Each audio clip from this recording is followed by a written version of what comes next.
இப்போ அந்த லெகு உண்டானதுனால ஈஸியானதுனால பார்வனுடைய மனம் மறுபடியும் கடினப்பட்டு நான் அவங்களை விட மாட்டேன் அப்படின்னு சொல்லிடுவோம். அப்ப இந்த ஒவ்வொரு டைமும் அவர் விடுறேன்னு சொல்லுவாரு, நான் ஏமாத்துவார், விடுறேன்னு சொல்லுவாரு, ஏமாத்துவார். இதே மாதிரிதான் நாமளும் கூட நம்ம ஒரு நெருக்கம் வரும்போது ஆண்டவர் ரொம்ப தேடுவோம். இது உண்மையாவே என்ன மன்னிச்சிருங்க, இப்படி உங்களுக்கு ஜோமன்ல எம்மா ஐயன் உண்டு உண்டு அவர் தேடுவோம். இது நம்ம நல்லா இருந்தோம், நல்லா நம்ம சுகமா இருக்கோம், நல்லா ஆஸ்வாதமா இருக்கோம், நம்ம செல்வ செழிப்பா இருக்கோம் அப்படின்னா தேவனை என்ன பண்ண மாட்டோம், தேடவே மாட்டோம். நமக்குள்ள லெகு உண்டானதை பார்த்து பார்வனை மாதிரி ஈஸியானதை பார்த்து அவர்தான் மன்னிச்சிருவார், ஏசப்பா மன்னிச்சிருக்கேன்னு சொல்லிட்டு அப்படியே நம்ம காலத்தை தள்ளுவோம். உங்களுக்கு ஏதாவது வந்துட்டு வைங்க, அப்போ ஏசப்பா என்ன மன்னிச்சிருக்க, நான் உமக்கு அப்படி இருப்பேன் இப்படி இருப்பேன்னு சொல்லுவோம்.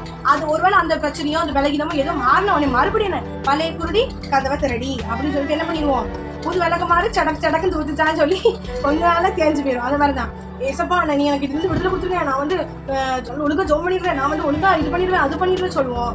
ஆனா அந்த விலகினத்திலிருந்து விடுதலை ஆன உடனே நம்ம என்ன பண்ண மாட்டோம், அதை செய்யவே மாட்டோம், நிறைவேற்ற மாட்டோம், ஆண்டவருக்கு டிமிக்கி கொடுப்போம்.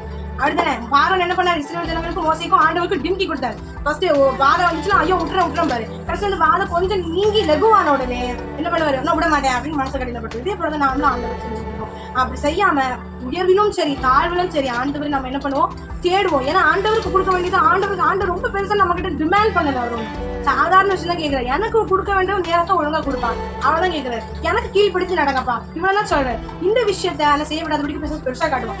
நம்ம ஆண்டவர்கிட்ட அட்லீஸ்ட் செய்ய உங்களால முடியாத பட்சத்துல கூட ஆண்டவரே எனக்கு முடிய மாட்டேது, நான் உயர்வுல உங்களை மறந்து போயிடுறேன், தாழ்வுல மட்டும் தான் உங்களை தேடுறேன் அப்படின்னு சொல்லி ஆண்டவரை சார்ந்து மோசே எப்படி தேவனை சார்ந்து போனார், தேவனை எதிர்க்காம தேவனை சார்ந்து போனார், அதே போல நாமளும் கூட தேவனை சார்ந்து போவோம்.